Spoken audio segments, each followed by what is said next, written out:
12 দিনের Israel Iran যুদ্ধে যে ক্ষেপণাস্ত্র ব্যবহার করা হয়েছিল, এখন যদি আবার দ্বিতীয়বারের মতো কখনো কোনোভাবে ইসরায়েল ইরানের উপর আক্রমণ পরিচালনা করে, তাহলে দ্বিতীয় ধাপের আক্রমণের ক্ষেত্রে পূর্বের তুলনায় আরও শক্তিশালী অধিক মিসাইল দিয়ে আঘাত করা হবে ইসরায়েলের অভ্যন্তরে।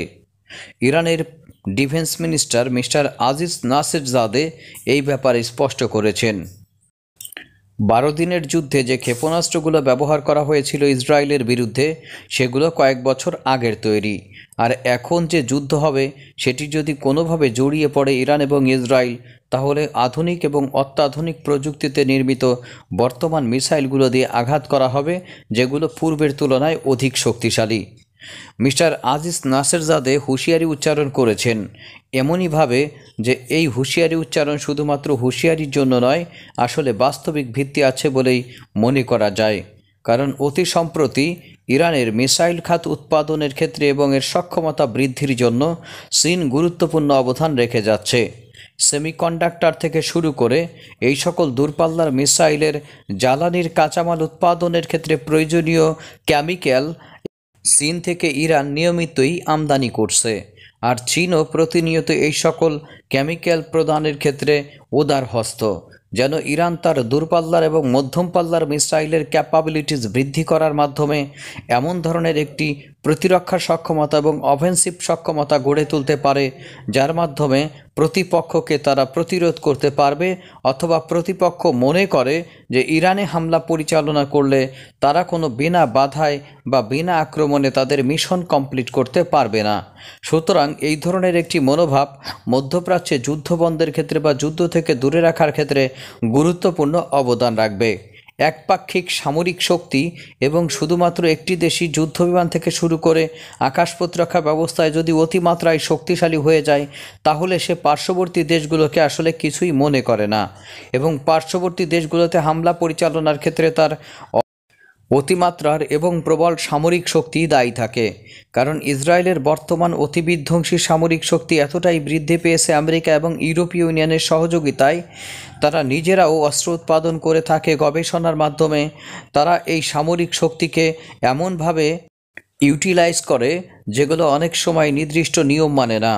বন্ধুরা, ইসরায়েলের দেশ হিসেবে যে পরিমাণ সামরিক শক্তি থাকা প্রয়োজন, ইসরায়েলের সামরিক শক্তি তার চেয়ে কয়েক গুণ বেশি। এমনকি ইসরায়েলের চেয়ে কয়েক গুণ বড় অনেক দেশেরও তার অর্ধেক বা 1/4 ভাগও সামরিক শক্তি নাই। পুরো মধ্যপ্রাচ্যে এয়ার পাওয়ারের ক্ষেত্রে আধিপত্য করছে ইসরায়েল।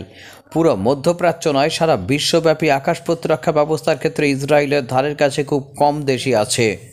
ইসরায়েলের প্রতিরক্ষার সক্ষমতা নিয়ে কোনো প্রশ্ন তোলার অবকাশ নেই, কিন্তু তারপরেও ইরান তার অফেন্সিভ ক্ষেপণাস্ত্রের সক্ষমতা ব্যবহার করে 12 দিনের যুদ্ধে আসলে দেখিয়ে দিয়েছে তারা খুব ভালোভাবে এখানে ডিফেন্ড করতে পারবে যদি পরবর্তীতে কোনোভাবে ইরানের অভ্যন্তরে ইসরায়েল আক্রমণ পরিচালনা করে।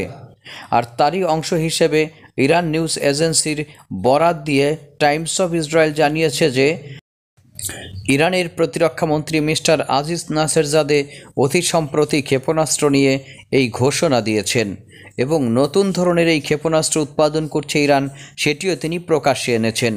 বন্ধুরা, তিনি এই ক্ষেপণাস্ত্রগুলো পূর্বের ক্ষেপণাস্ত্র অর্থাৎ 12 দিনের যুদ্ধে যে ক্ষেপণাস্ত্রগুলো ব্যবহার করা হয়েছে তার চেয়ে আরও অধিক শক্তিশালী হবে।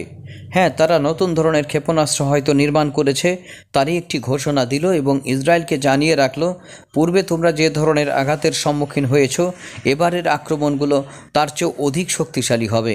পূর্বে যেহেতু তোমরা আমাদের এই ক্ষেপণাস্ত্রগুলো পরিপূর্ণভাবে আটকাতে পারোনি, সুতরাং এই ক্ষেপণাস্ত্রগুলো যদি আরও অধিক মাত্রায় অত্যাধুনিক প্রযুক্তিতে নির্মিত হয়, তাহলে সেগুলোকে কেমনে তোমরা বাধা দেবে। আর এর মাধ্যমে হয়তো যুদ্ধের ক্ষেত্রে সতর্ক করছে ইরান ইসরায়েলকে, এবং তারা এটি বলার চেষ্টা করছে, তোমরা এখন আর ইরানের উপরে আর আক্রমণ পরিচালনা করার কোনো পরিকল্পনা করো না। তোমরা যদি এই ধরনের কোনো পরিকল্পনা করো, তাহলে আমরা আমাদের এই নতুন ধরনের ক্ষেপণাস্ত্রের মাধ্যমে পূর্বের তুলনায় আরও অতি বিধ্বংসী রূপে তোমাদের উপরে আঘাত আনতে সক্ষম হব। সুতরাং তোমরা যদি ভেবে থাকো যে আমাদের সামরিক সক্ষমতা গুড়িয়ে দিতে পেরেছ, সেটি তোমাদের ভুল ধারণা। অর্থাৎ এমনই ধরনের ভাবনা ইসরায়েলের সামরিক এবং বেসামরিক নেতৃবৃন্দর মাঝে ছড়িয়ে দেওয়ার জন্য অথবা পরিচিতি করে দেওয়ার জন্য এই ধরনের স্টেটমেন্ট দিয়েছে ইরান।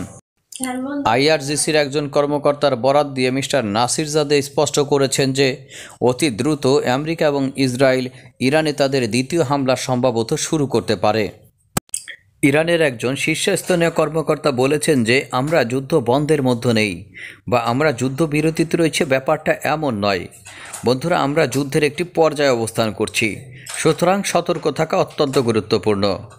ইসরায়েলের সেনাবাহিনীর প্রধান আগস্টের প্রথম দিকে ঘোষণা করেছিলেন ইসরায়েলি সেনাবাহিনী ইরানের অভ্যন্তরে দ্বিতীয় হামলার প্রস্তুতি নিচ্ছে, সুতরাং এটি একটি ওপেন থ্রেট। আর এটিকে কিভাবে দেখে ইরান, তার উপরে নির্ভর করছে তাদের পরবর্তী যুদ্ধ সক্ষমতা। আপনারা জেনে থাকবেন 12 দিনের যুদ্ধে ইরানের অনেক মিসাইল ইসরায়েলের বিভিন্ন শহর এবং ছোট ছোট শহরগুলোর এয়ার ডিফেন্স সিস্টেম পেনেট্রেট করে বড় ধরনের ক্ষয়ক্ষতি ঘটাতে সক্ষম হয়।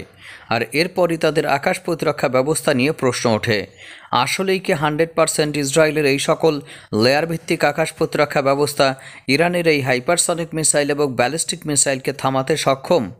পরিপূর্ণভাবে এই থামানোর ব্যাপারটির বড় ধরনের যে গলদ রয়েছে সে ব্যাপারে কোনো সন্দেহ নেই।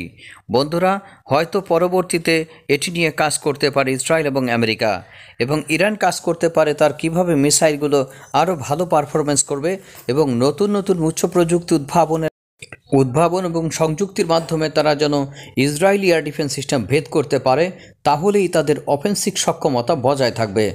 ধন্যবাদ সকলকে।